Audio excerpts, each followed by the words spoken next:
പ്രധാനമന്ത്രിയുടെ വസതിക്ക് മുമ്പിലേക്ക് വളരെ ആസൂത്രിതമായി അത് നടത്തി എന്നുള്ളതാണ്. ഇന്റലിജൻസിനെ കൂടെ വെട്ടിച്ച് അവരവിടെ മുന്നിലെത്തി എന്നുള്ളത് വളരെ പ്രധാനപ്പെട്ട ഒരു കാര്യമാണ്. 2 നാൾ മുമ്പ് ചോരയൊലിപ്പിച്ച് തല പൊട്ടി പെൺകുട്ടികളെയും ആൺകുട്ടികളെയും ഓടിച്ചിട്ട് മർദ്ദിച്ച് അവശരാക്കി തലയിൽ നിന്ന് ചോര ഒലിച്ചു നിൽക്കുന്ന കുട്ടികളെയാണ് നമ്മൾ കണ്ടത്. അപ്പോഴാണ് ഇന്ന് പ്രധാനമന്ത്രിയുടെ പ്രസ്താവന വരുന്നത്, രാജ്യത്തെ യുവജനങ്ങളുടെ ക്ഷേമത്തിലാണ് എന്റെ ലക്ഷ്യം. സമരം നടത്തുന്നവർ മുഴുവൻ വിദേശ ഫണ്ട് സ്വീകരിച്ചവരാണ്. ഇവര് രാജ്യത്തിനെതിരാണ് സമരം ചെയ്യുന്നത്. ഈ സമരം എന്ന് പറയുന്നത് രാജ്യവിരുദ്ധമാണ്. രാജ്യത്തിന്റെ യശസ് ലോകത്തിന് മുന്നിൽ കെടുത്തുന്ന ഇവർ രാജ്യദ്രോഹികളാണ്. മേജർ രവി അല്ലെങ്കിൽ പലരും ഇപ്പോൾ ഉന്നയിക്കുന്ന ആക്ഷേപങ്ങൾ അവരൊക്കെ ചേർന്ന് നിൽക്കുന്ന സംവിധാനത്തോട് ഒരു പാർട്ടിയോടൊക്കെ ഒരു കടപ്പാട് തീർക്കുന്നതായിട്ടാണ് എനിക്ക് തോന്നുന്നത്. മുസ്ലിം നാമധാരികളായ ആൾക്കാർക്ക് ഇത്തരത്തിൽ കേന്ദ്ര സർക്കാർ നടപടികൾക്കൊക്കെ എതിരെ പ്രതികരിക്കാൻ വളരെ പേടിയാണ്.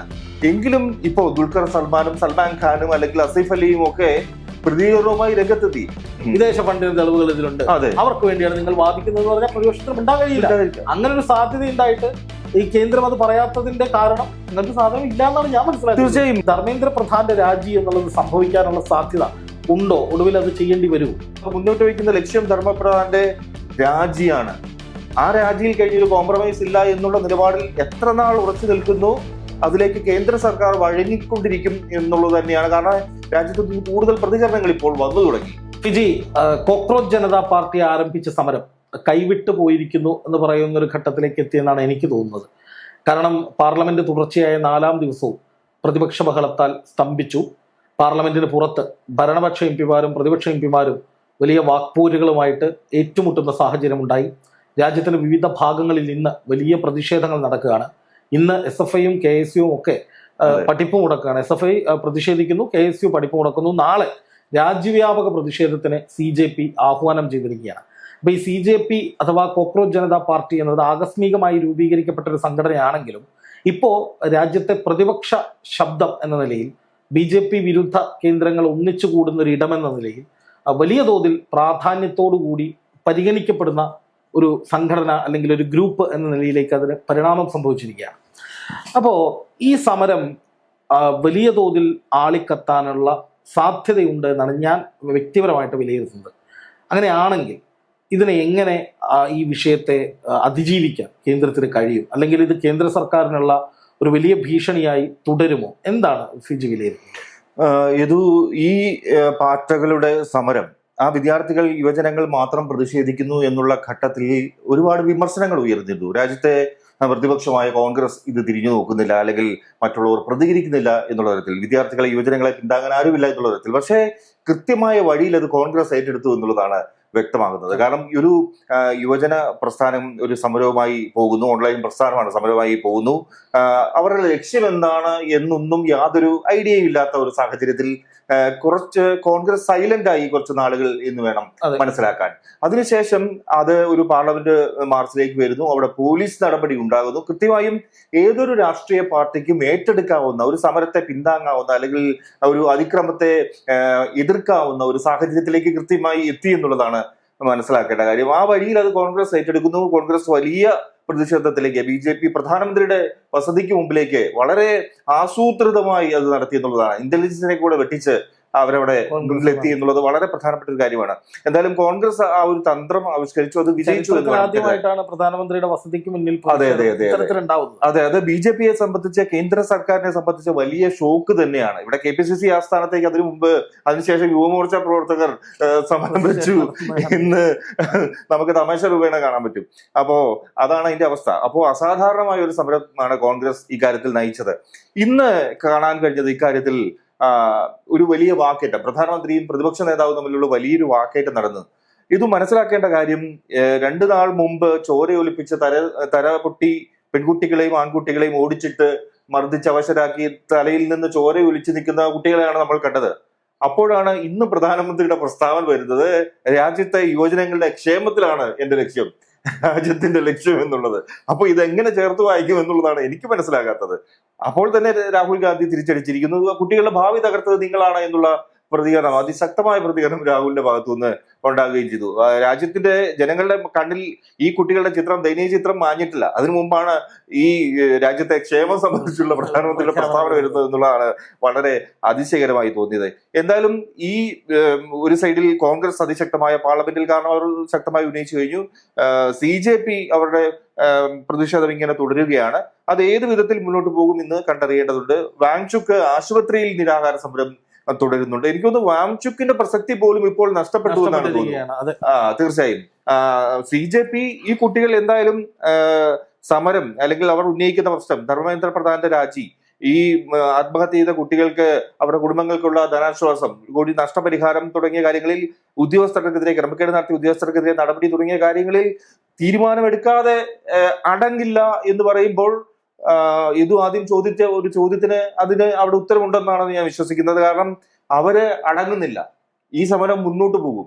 ഇത് ഒരു കോംപ്രമൈസിനും ഇപ്പോഴത്തെ ഘട്ടത്തിൽ ഇവരുടെ ഈ നിലപാട് ഇപ്പോൾ വെച്ച് നോക്കുമ്പോൾ മനസ്സിലാകുന്നത് ഒരു കോംപ്രമൈസിനും ഈ പാറ്റ കുട്ടികൾ തയ്യാറല്ല എന്നുള്ളത് തന്നെയാണ്. അതുകൊണ്ട് അനിശ്ചിതമായി നീളും ഇവരൊരു തീരുമാനത്തിൽ എത്തിക്കും എന്ന് തന്നെയാണ്. ശക്തമായ പിന്തുണ രാജ്യത്തിനകത്ത് മുഴുനീളം പാർലമെന്റ് അകത്തും പുറത്തും കോൺഗ്രസിന്റെ പിന്തുണയും കൂടെ ആകുമ്പോൾ അതിന് കൂടുതൽ ബലമേകുമെന്നാണ് തോന്നുന്നത്. പക്ഷെ ഫിജി, എനിക്ക് ചോദിക്കാനുള്ള ഒരു കാര്യം, ഈ സമരത്തിനെതിരെ സോഷ്യൽ മീഡിയയിൽ ഇതിപ്പോ സ്വാഭാവികമായിട്ടും ഫിജി പറഞ്ഞതുപോലെ ഒരു ഓൺലൈൻ കൂട്ടായ്മ എന്ന നിലയിൽ ഉയർന്നു വന്നൊരു പ്രസ്ഥാനമാണല്ലോ. അപ്പൊ സ്വാഭാവികമായിട്ടും ഇതിന്റെ ബേസ്, ഇതിന്റെ ക്യാമ്പയിൻ സ്ട്രക്ചർ എന്നൊക്കെ പറയുന്നത് ഒരിക്കലും ദേശീയ മാധ്യമങ്ങൾ വഴിയോ മുഖ്യധാരാ മാധ്യമങ്ങൾ വഴിയോ അല്ല ഇവിടേക്ക് ആളുകൾ വരുന്നത്. പൂർണ്ണമായും ഓൺലൈൻ രംഗത്ത് കൂടിയുള്ള പ്രചാരത്തിലൂടെയാണ്. അപ്പൊ സ്വാഭാവികമായിട്ടും ഇവര് മുളച്ചു വന്നത് എവിടെയാണോ അവിടെ വെച്ച് തന്നെ ഇവരെ ട്രീറ്റ് ചെയ്യുക, ഇവർക്കെതിരെ ഒരു സന്നാഹം ഉണ്ടാക്കുക എന്ന രീതിയിൽ സംഘപരിവാർ കേന്ദ്രങ്ങൾ വ്യാപകമായ പ്രചാരണം ഇവർക്കെതിരെ തുടങ്ങിയിട്ടുണ്ട്.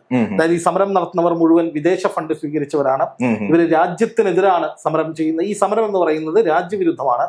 രാജ്യത്തിന്റെ യശസ് ലോകത്തിന് മുന്നിൽ കെടുത്തുന്ന ഇവർ രാജ്യദ്രോഹികളാണ്. അതുപോലെ ഏറ്റവും ഒടുവിൽ ഇപ്പോ മേജർ രവി അല്പസമയം മുമ്പ് ഒരു വീഡിയോ പുറത്തുവിട്ടിരിക്കുന്നു. അതിൽ അദ്ദേഹം പറയുന്നത് ഇവർ വിദേശ ഫണ്ട് സ്വീകരിച്ച് സമരം നടത്തുന്ന ആളുകളാണ്, ഇതൊരു സ്വാഭാവികമായ സമരമായി കാണാൻ കഴിയില്ല. അപ്പൊ നേരത്തെ പറഞ്ഞതുപോലെ ഇതിനെ അടിച്ചമർത്താനുള്ള ശ്രമം വിജയിക്കില്ല എന്ന് മനസ്സിലായപ്പോൾ ഈ സമരം മറ്റൊരു തരത്തിൽ അത് ഈ രാജ്യത്തിന് അപകടകരമായ ഒരു സമരമാണ്, നമ്മുടെയൊക്കെ നിലനിൽപ്പ് തന്നെ അപകടത്തിലാണ്, അതുകൊണ്ട് ഈ സമരത്തെ പിന്തുണയ്ക്കരുത് എന്നൊരു നെറേറ്റീവാണ് ഇപ്പോ BJPയുടെ ഭാഗത്ത് നിന്ന് വരുന്നത്. നമ്മൾ ഓർക്കണം, ഔദ്യോഗികമായി കേന്ദ്ര സർക്കാർ ഒന്നും പറയുന്നില്ല. ഔദ്യോഗികമായി കേന്ദ്ര സർക്കാർ സംവിധാനങ്ങൾ, അതിപ്പോ അമിത്ഷാ ആയിക്കോട്ടെ, പ്രധാനമന്ത്രി നരേന്ദ്രമോദി ആയിക്കോട്ടെ, ഇവരാരും പാർലമെന്റിലൊന്നും ഒഫീഷ്യലി ഇതൊരു ദേശവിരുദ്ധ സമരമാണെന്നോ വിദേശ ഫണ്ടിന്റെ തെളിവുകൾ ഉണ്ടെന്നോ ഒന്നും പറയുന്നില്ല. അവര് ചർച്ച ചെയ്യാമെന്നാണ് പറയുന്നത്. പ്രധാനമന്ത്രി ആദ്യ ദിവസങ്ങളിൽ ഈ സമരത്തെ പൂർണ്ണമായും അവഗണിച്ചെങ്കിൽ ഇന്ന് അദ്ദേഹം ഇത് അഡ്രസ് ചെയ്യുന്നുണ്ട്, ഡയറക്റ്റ് അല്ലെങ്കിലും ഇൻഡയറക്റ്റ് ആയിട്ട് അഡ്രസ് ചെയ്യുന്നു. അതെ അതെ, അദ്ദേഹം യഥാർത്ഥ കാര്യമോ അല്ലെങ്കിൽ ധർമ്മേന്ദ്ര പ്രധാന്റെ രാജിയോ മറ്റു കാര്യങ്ങളിലേക്കൊന്നും വന്നില്ല. വളരെ തന്ത്രപരമായ ഒരു മൗനം അക്കാര്യത്തിൽ അദ്ദേഹം സ്വീകരിക്കുന്നുണ്ട്. ഉപരിപ്ലവമായി യുവാക്കൾക്ക് ഞാനുണ്ട് പറച്ചിൽ പറഞ്ഞു പോവാണ്. നമുക്കറിയാം അതിന്റെ ഈ വെറുതെ ഇങ്ങനെ പറയേണ്ട ഒരു സാഹചര്യം കൂടി ഇല്ല. അപ്പൊ ഞാൻ പറയുന്നത് ഈ ഒരു സമരത്തെ അടിച്ചമർത്താനുള്ള ശ്രമം വിജയിക്കില്ലെന്നും അടിച്ചമർത്താൻ ശ്രമിക്കും തോറും ഇവര് പവർഫുൾ ആയി തിരിച്ചു വരികയാണെന്നും മനസ്സിലാക്കുന്ന BJP, പൊളിറ്റിക്കലി BJP ഇതിനെ ഈ വിധത്തിൽ ജനവികാരം ഇവർക്കെതിരാക്കി ഇതൊരു രാജ്യവിരുദ്ധ പ്രൊപ്പഗണ്ടയാണെന്ന് വരുത്തി ഇവരെ ഒരു മറ്റൊരു വിഭാഗം ആളുകളെ കൊണ്ട്, സംഘപരിവാറിന്റെ ആളുകളായിരിക്കാം, സാധാരണക്കാരായിട്ടുള്ള ജനങ്ങളായിരിക്കാം, അങ്ങനെ ഇവർക്കെതിരായി ഒരു സമൂഹത്തെ സൃഷ്ടിച്ച് അവരെ കൊണ്ട് ഇവരെ തുടച്ചു നീക്കാനുള്ള നീക്കങ്ങളാണ്, അല്ലെങ്കിൽ ഈ സമരം ഇല്ലാതാക്കാനുള്ള നീക്കമാണ് നടക്കുന്നത്. അതെ, അത് ആ ശ്രമം ഒരിക്കലും ഫലം കാണില്ല എന്നാണ് എനിക്ക് തോന്നുന്നത്. കാരണം ഈ കോക്രോച്ച് പാർട്ടിയുടെ പ്ലാറ്റ്ഫോമുകൾ മുഴുവൻ നിർത്തലാക്കിയതാണ് ഒരു ഘട്ടത്തിൽ. അവരെ തച്ചുടച്ചാണ്, പൂർണ്ണമായി നിർമ്മാർജ്ജനം ചെയ്തു എന്ന് വിചാരിച്ചതാണ്. പക്ഷെ പാർട്ടികളുടെ രീതി അറിയാമല്ലോ, എവിടുന്നും കടന്നു കയറി വരും. അപ്പോ വീണ്ടും ആ പ്ലാറ്റ്ഫോമുകൾ തിരികെ വന്നു, എക്സും എല്ലാം തിരിച്ചെത്തി. വീണ്ടും ഇതുപോലെ തന്നെ യുവാക്കൾ അതിലേക്ക് കൂട്ടം കൂടി എന്നുള്ളതാണ്. അപ്പോ അതുകൊണ്ട് അവർ തകർന്നില്ല. നമ്മൾ പറയും അണുഭൂമി വീണാലും തകരാത്തതാണ് പാറ്റകൾ എന്ന് പറയും. അപ്പോ അങ്ങനെ അത് അവർ തിരിച്ചെത്തിയതാണ്. പിന്നെ മേജർ രവി അല്ലെങ്കിൽ പലരും ഇപ്പോൾ ഉന്നയിക്കുന്ന ആക്ഷേപങ്ങൾ, അവരൊക്കെ ചേർന്ന് നിൽക്കുന്ന സംവിധാനത്തോട്, ഒരു പാർട്ടിയോടൊക്കെ ഉള്ള ഒരു കടപ്പാട് തീർക്കുന്നതായിട്ടാണ് എനിക്ക് തോന്നുന്നത്. കാരണം എന്തെങ്കിലുമൊക്കെ ഒന്ന് പറയണമല്ലോ. ഇത് വിദേശ ഫണ്ട് ഉണ്ടെങ്കിൽ ഇത് അന്വേഷിക്കാമല്ലോ. കേന്ദ്ര സർക്കാരിൽ നമ്മൾ നേരത്തെ ചർച്ച ചെയ്ത വിഷയമാണ്. ഇപ്പോ മേജർ രവി പറയുന്നു വിദേശ ഫണ്ട് ഉണ്ടെന്ന്, അതിനുള്ള തെളിവുകൾ ഹാജരാക്കണം. നമ്മൾ അന്ധമായി ഇങ്ങനെ അഴിച്ചുവിടാൻ ആരുടെ അടുത്തേക്കാണ് ഈ മെസ്സേജ് ചെല്ലുന്നതെന്ന് ഓർക്കണം. സമരം ചെയ്യുന്ന ആരാണ്? രാജ്യത്തെ ഏറ്റവും വൈബ്രന്റ് ആയിട്ടുള്ള യുവജനങ്ങളാണ്. ആ യുവജനങ്ങൾക്കിടയിലേക്ക് വേണം ഇവരുടെ മെസ്സേജ് കൂടെ ചെയ്യാൻ. ഇവർ കോടികൾ അല്ലെങ്കിൽ ഫണ്ട് സ്വീകരിച്ചിട്ടാണ് ഇതെന്ന് ചെയ്യാൻ ഒരുപക്ഷെ ഈ പ്രതിഷേധവുമായി പുറത്തിറങ്ങാത്ത വീടുകളിൽ ഇതൊക്കെ വാച്ച് ചെയ്യുന്ന യുവജനങ്ങൾ പോലും ഇത് വിശ്വസിക്കില്ല എന്നുള്ളതാണ്. അവർക്ക് പ്രതിഷേധത്തിന് പിന്തുണ കൂടാനേ ഇത് ഉപകരിക്കുള്ളൂ. തീർച്ചയായും ഇത്തരത്തിൽ ഒരു പാർട്ടിയോട് അല്ലെങ്കിൽ ഒരു സംവിധാനത്തോടോ ഒക്കെ ചേർന്ന് നിൽക്കുമ്പോൾ എന്തെങ്കിലുമൊക്കെ പറഞ്ഞു വെക്കണം എന്ന് പറഞ്ഞ് ഇത്തരത്തിലുള്ള വിവരക്കേടുകൾ പറയുന്നതിനെയാണ് ഇന്നിപ്പോൾ രഞ്ജിനി ഹരിദാസിനെതിരെ ബി ഗോപാലകൃഷ്ണൻ സംസാരിച്ചിരുന്നു. ഫണ്ട് വാങ്ങിച്ചിട്ടാണ് ഡൽഹിയിൽ പോയതെന്ന്. അപ്പോൾ രഞ്ജിനി അതിന് മറുപടി കൊടുക്കുന്നുണ്ട്. ഉണ്ടെങ്കിൽ കുറെ ഫണ്ട് ഇങ്ങനെ വരുന്നതാണ്, ഏതുണ്ടെങ്കിൽ ഒന്ന് പറയുകയാണെങ്കിൽ എനിക്കൊന്ന് തപ്പിയെടുത്ത് വെക്കായിരുന്നു, നോക്കായിരുന്നു എത്ര കിട്ടിയിരുന്നെന്ന്. അപ്പൊ അത്തരത്തിൽ ആക്ഷേപിച്ച് പൂജിച്ചു തള്ളുന്ന കാഴ്ചയാണ് കാണാൻ കഴിയുന്നത്. എന്തിനാണ് ഈ നേതാക്കൾ ഇത്തരത്തിൽ യാതൊരു ഉറപ്പുമില്ലാത്ത, യാതൊരു സ്ഥിരീകരണവും ഇല്ലാത്ത കാര്യത്തിന് വേണ്ടി ഇത്ര വാശി പിടിച്ച് മുന്നോട്ട് പോകുന്നത്? അങ്ങനെ അധിക്ഷേപിക്കാൻ നോക്കുന്നത് എന്തർത്ഥത്തിലാണെന്ന് എനിക്ക് മനസ്സിലാവുന്നില്ല. ഇതില് ഇവര് പറയുന്ന മറ്റൊരു പ്രധാനപ്പെട്ട കാര്യം, കേരളത്തിൽ ഇരുന്ന് CJPക്ക് പിന്തുണയ്ക്കുന്ന ആളുകളെ നോക്കിയിട്ട് ഇവര് പറയുന്നത്, ഇവിടെ കേരളത്തിൽ PSC സമരം ഉണ്ടായിരുന്നല്ലോ, മണ്ണുവായിരുന്ന PSC സമരം ഉണ്ടായിരുന്നു. ആ സമരത്തെ നിങ്ങൾ പിന്തുണച്ചില്ല, പിന്നെ എന്തിനാണ് ഇപ്പൊ CJPയുടെ ഈ പ്രതിഷേധത്തെ നിങ്ങൾ പിന്തുണയ്ക്കുന്നത്? അതിന്റെ അജണ്ട ഞങ്ങൾക്ക് അറിയാം. കേരളം എന്ന് പറയുന്നത് രാജ്യവിരുദ്ധരുടെ കൂടാണ്. ഇവിടെ നിന്ന് രാജ്യത്തിനെതിരായിട്ടുള്ള മൂവ്മെന്റ് ആയിട്ട് CJPക്ക് നിങ്ങൾ പിന്തുണയ്ക്കുകയാണെന്ന രീതിയിലൊക്കെ വലിയ അജണ്ടകൾ നടക്കുന്നുണ്ട്. അപ്പൊ ആ ഒരു ചോദ്യം ഞാൻ പറയുന്നത്, അവർ ഉന്നയിക്കുന്ന ഒരു ചോദ്യം, PSC സമരത്തിന് നേരെ കണ്ണടച്ച, PSC സമരം നടന്നപ്പോൾ അവിടെ പോയി പിന്തുണയ്ക്കാത്തവർ എന്തിന് CJP സമരത്തെ പിന്തുണയ്ക്കാൻ ജന്തർ മന്ദറിൽ പോയി എന്നുള്ളൊരു ചോദ്യമുണ്ട്. എന്താണ് അങ്ങനെ? അതിനൊരു മറുപടി അല്ല, ഇതിപ്പോ ടൊവിനോയുടെ വീടിന് മുന്നിലേക്ക് യുവമോർച്ചയുടെ പ്രതിഷേധം ഉണ്ടായിരുന്നു. അവര് ചോദിക്കുന്നുണ്ടായിരുന്നു, ബാനറൊക്കെ വെച്ചിട്ട് PSC സമരത്ത് നടന്നപ്പോൾ എന്തുകൊണ്ട് പിന്തുണച്ചില്ല എന്നുള്ള തരത്തിൽ. പല സമരങ്ങളും പല രീതിയിൽ വ്യാഖ്യാനിക്കപ്പെടുന്നതാണ്. ഒരുപക്ഷെ ഇത് രാജ്യവ്യാപകമായ ഒരു സമരമാണ്. ഇത്തരത്തിലുള്ളൊരു വലിയ പ്രതിഷേധം ഇപ്പോൾ സംസ്ഥാനത്തിന് കൈകാര്യം ചെയ്യാൻ പറ്റുന്ന വിഷയങ്ങളുണ്ടെങ്കിൽ രാജ്യത്തിന് കൈകാര്യം ചെയ്യാൻ പറ്റുന്ന വിഷയങ്ങളുണ്ട്. ഇതിപ്പോൾ ഈ യുവജനങ്ങളിലെ ഒരു അവരുടെ ഒരു വിഷയം രാജ്യം അഡ്രസ്സ് ചെയ്യുന്നില്ല എന്നുള്ളത് വളരെ പ്രധാനപ്പെട്ട കാര്യമാണ്. ഒരു മാസത്തിലധികമായി ഈ നിരാഹാര സമരവും ഒറ്റും തുടരുകയാണ്.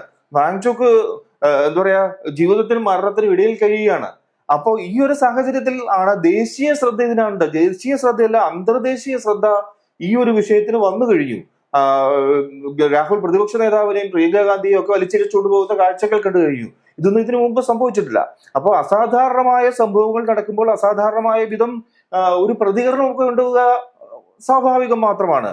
ഇപ്പോൾ ആ സമരത്തിന് പ്രതികരിച്ചില്ല, ഈ സമരത്തിന് പ്രതികരിച്ചില്ല എന്നുള്ളത് നോക്കുമ്പോൾ ഇവരൊക്കെ ഏത് സമരത്തിന് പ്രതികരിച്ചു എന്നുള്ളതാണ്. രാജ്യത്തെ ബുദ്ധിജീവികളൊക്കെ എവിടെ എന്നൊക്കെ നമുക്ക് ചോദിക്കേണ്ടി വരും. അവരും പല കാര്യങ്ങളിലും മൗനം പാലിക്കാറുണ്ട് എന്ന് വിചാരിച്ചിട്ട് എല്ലാവരും പ്രത്യക്ഷത്തിൽ പ്രതികരിക്കണമെന്നും മറ്റുമില്ല. പല വിധത്തിൽ അവർ പ്രതികരണം നടത്തുന്നുണ്ടാവും. ഇപ്പോ മുസ്ലിം നാമധാരികളായ ആൾക്കാർക്ക് ഇത്തരത്തിൽ കേന്ദ്ര സർക്കാർ നടപടികൾക്കൊക്കെ എതിരെ പ്രതികരിക്കാൻ വളരെ പേടിയാണ്. എങ്കിലും ഇപ്പോ ദുൽഖർ സൽമാനും സൽമാൻ ഖാനും അല്ലെങ്കിൽ അസീഫ് അലിയും ഒക്കെ പ്രതികരണവുമായി രംഗത്തെത്തി.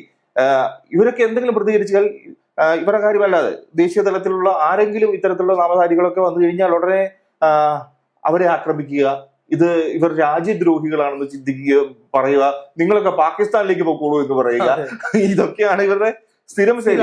അതെ, ഒരു അസഹിഷ്ണുതയാണ് വന്ന് ഇത്തരം ആക്രോശങ്ങളൊക്കെ വെറും കോമഡിയായി ചിരി വരും. രാജ്യദ്രോഹി എന്താണ് രാജ്യത്തിനെതിരെ ചെയ്തൊന്നുമില്ല, അഭിപ്രായ സ്വാതന്ത്ര്യമില്ല. എനിക്ക് മനസ്സിലായത് ഇതൊന്നും കേന്ദ്ര സർക്കാർ ഇതൊന്നും പറയുന്നില്ല കേട്ടോ.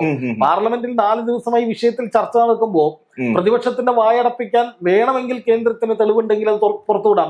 തെളിവുകൾ, വിദേശ ഫണ്ടിന് തെളിവുകൾ ഇതിലുണ്ട്, അവർക്ക് വേണ്ടിയാണ് നിങ്ങൾ വാദിക്കുന്നതെന്ന് പറഞ്ഞാൽ പ്രതിപക്ഷത്തിന് ഉണ്ടാകാൻ കഴിയില്ല. അങ്ങനെ ഒരു സാധ്യത ഉണ്ടായിട്ട് ഈ കേന്ദ്രം അത് പറയാത്തതിന്റെ കാരണം ഇങ്ങനൊരു സാധനം ഇല്ല എന്നാണ് ഞാൻ മനസ്സിലാക്കുന്നത്. തീർച്ചയായും കോൺഗ്രസ് അല്ലെങ്കിൽ അത് അന്ധമായി ഈ കാര്യം ഏറ്റെടുക്കില്ല എന്നാണ് എനിക്ക് തോന്നുന്നത്. ഇത്രയും അർദ്ധരാത്രിയിൽ കേക്ക് മുറി കഴിഞ്ഞ് അല്ലെ, ഗാർഗയുടെ കേക്ക് മുറി കഴിഞ്ഞ് നേരെ പ്രധാനമന്ത്രിയുടെ വീടിന് മുമ്പിലേക്ക് പോകണമെങ്കിൽ ചില ആസൂത്രിതമായ ചില നീക്കങ്ങൾ നടന്നിട്ടുണ്ട് എനിക്ക് തോന്നുന്നു. നമ്മളിപ്പോ കോൺഗ്രസിനെ അല്ല രാഹുൽ ഗാന്ധിനെ ഒക്കെ എല്ലാ കാലത്തും നമുക്കിങ്ങനെ അപകർഷിച്ച് അല്ലെങ്കിൽ ഇപ്പോഴത്തെ രാജ്യത്തെ ജനങ്ങൾ പപ്പു എന്നൊക്കെ വിളിച്ച് ആക്ഷേപിക്കുന്നത് പോലെ ചില BJPക്കാരും അല്ലെങ്കിൽ മറ്റു രാഷ്ട്രീയ സംഘടനകളൊക്കെ ആകർഷിക്കുന്ന പോലെ അങ്ങനെയൊന്നും വിളിച്ച് പരിഹസിക്കാൻ പറ്റില്ല. അവരും കാലാകാലങ്ങളായി പല കാര്യങ്ങളും പഠിച്ച് മനസ്സിലാക്കി പ്രവർത്തിക്കാൻ തുടങ്ങിയിരിക്കുന്നു എന്നുള്ളത് വേണം മനസ്സിലാക്കാൻ.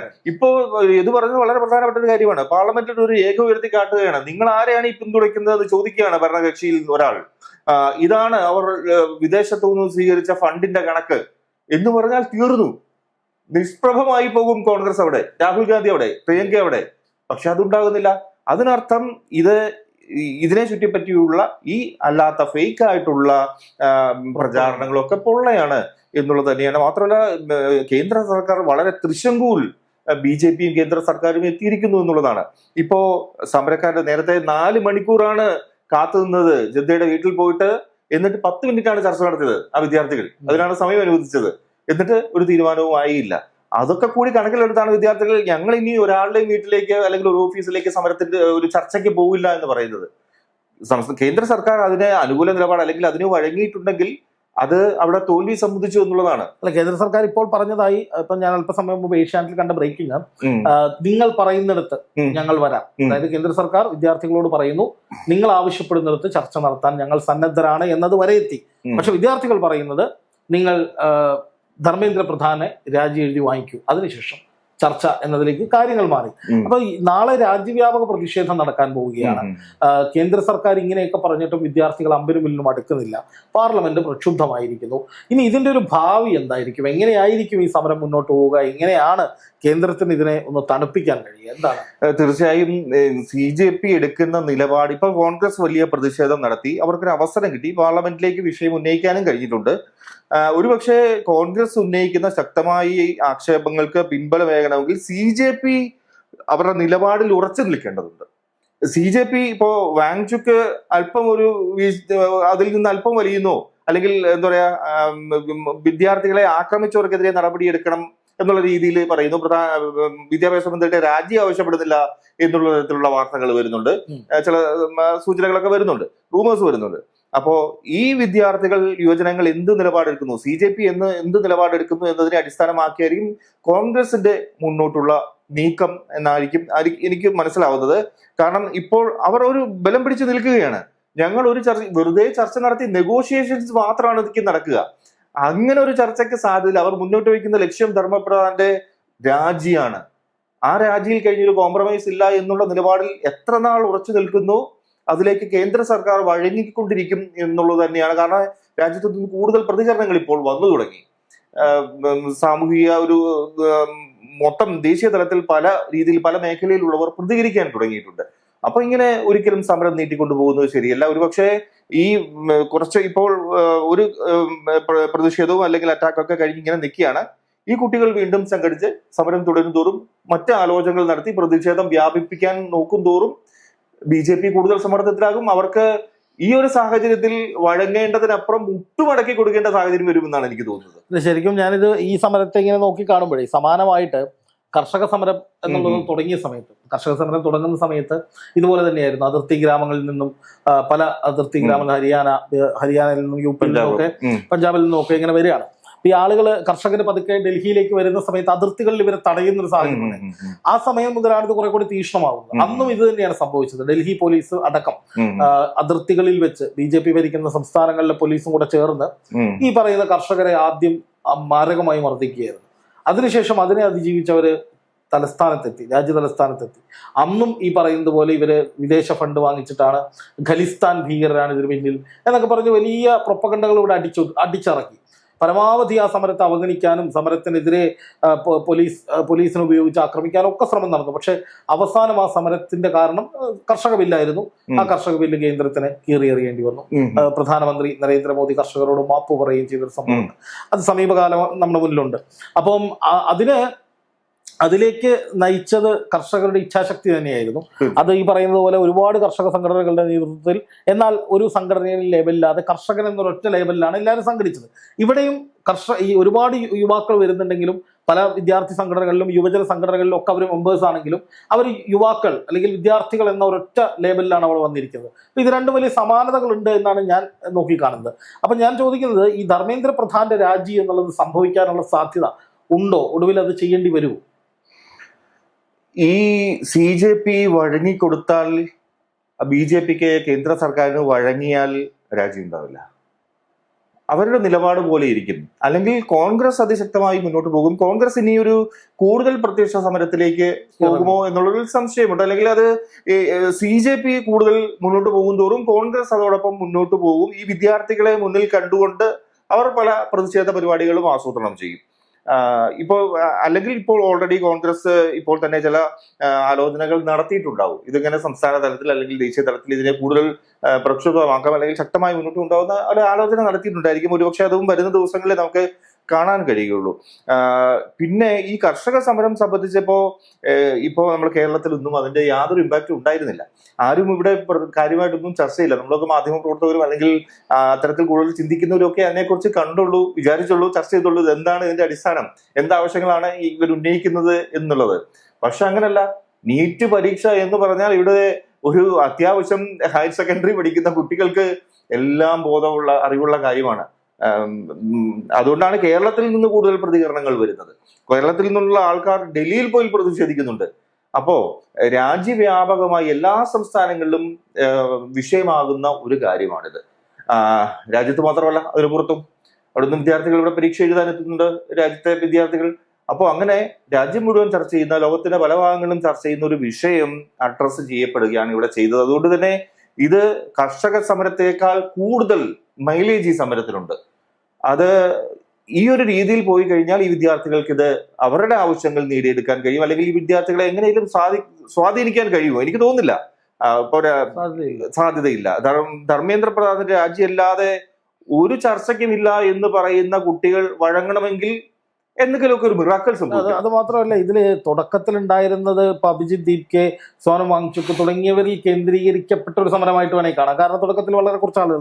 പക്ഷെ ഇത് ഈ ആക്രമണം നടന്ന്, അവർക്ക് കുട്ടികൾക്ക് നേരെ ആക്രമണം നടന്ന് അതിനുശേഷം പിന്നെ അങ്ങോട്ട് ആളുകൾ ഒഴുകിയെത്താണ്. അവർക്ക് മുന്നിൽ ഒരു ലീഡർ ഉണ്ട്, അല്ലെങ്കിൽ അവർക്ക് മുന്നിൽ ഒരു ലീഡർ പറയുന്നത് കേട്ടാണ് ഞങ്ങൾ വന്നത് എന്നുള്ള നിലയ്ക്കല്ല. മൊത്തത്തിലുള്ള അവരുടെ അജിറ്റേഷൻ, അവരുടെ പ്രതിഷേധം, അവരുടെ ദേഷ്യം അത് പ്രകടിപ്പിക്കുക. അതിനപ്പുറം ഞങ്ങളെ ഈ ദുരിതത്തിലാക്കിയവരെ ശിക്ഷിക്കുക, അവർക്ക് കൃത്യമായ തിരിച്ചടി കൊടുക്കുക എന്ന ലക്ഷ്യത്തോടു കൂടിയാണ് അവർ വന്നിട്ടുള്ളത്. അപ്പൊ അതുകൊണ്ട് തന്നെ ഇനി ഏതെങ്കിലും ഒരു നേതാവിനെ സ്വാധീനിച്ചാലും ഈ സമരം അവസാനിക്കുമെന്ന് എനിക്ക് തോന്നുന്നില്ല. ഇല്ല, തീർച്ചയായും അവസാനിക്കില്ല. വേറൊരു കാര്യം കൂടെ ഉണ്ട്. ഈ ഒരു നെഗറ്റീവ് പബ്ലിസിറ്റി അല്ലെങ്കിൽ ഇവർക്കെതിരായ ഒരു പബ്ലിസിറ്റി നടക്കുന്നു എന്നതിന്റെ കൂട്ടത്തിൽ ഇവർ പോലീസുകാരെ മർദ്ദിക്കുന്നതിന്റെ ചില ദൃശ്യങ്ങളൊക്കെ ചിലർ സോഷ്യൽ മീഡിയ വഴിയൊക്കെ നൽകുന്നുണ്ട്. അപ്പോഴും ഒരു അക്രമത്തിനും അതിക്രമത്തിനും ഒന്നും നമ്മൾ കൂട്ടുനിൽക്കില്ല. അതിനൊക്കെ നമ്മൾ എതിരാണ്. ശിക്ഷിക്കട്ടെ. തീർച്ചയായും അതിനൊക്കെ എതിരാണ്. വിദ്യാർത്ഥികൾ അക്രമം കാണിച്ചിട്ടുണ്ടെങ്കിൽ ശിക്ഷിക്കുക തന്നെ വേണം. പക്ഷേ ഇവർ ഒരു മാസത്തിലധികമായി സമാധാനപരമായി സമാധാനം നടത്തുകയായിരുന്നു. അവരിലേക്കാണ് ഈ അക്രമ മുറകളുമായി പോലീസ് എത്തുന്ന ഒരു സാഹചര്യം കൂടി വിസ്മരിക്കരുത്. അത്തരത്തിൽ ആ ഒരു ദൃശ്യങ്ങളിൽ മാത്രം എന്താ പറയാ പ്രാധാന്യം കൊടുക്കുന്നവർ ഈ ഒരു കാര്യം കൂടി ചിന്തിക്കണം എന്നേ നമുക്ക് പറയാനുള്ളൂ.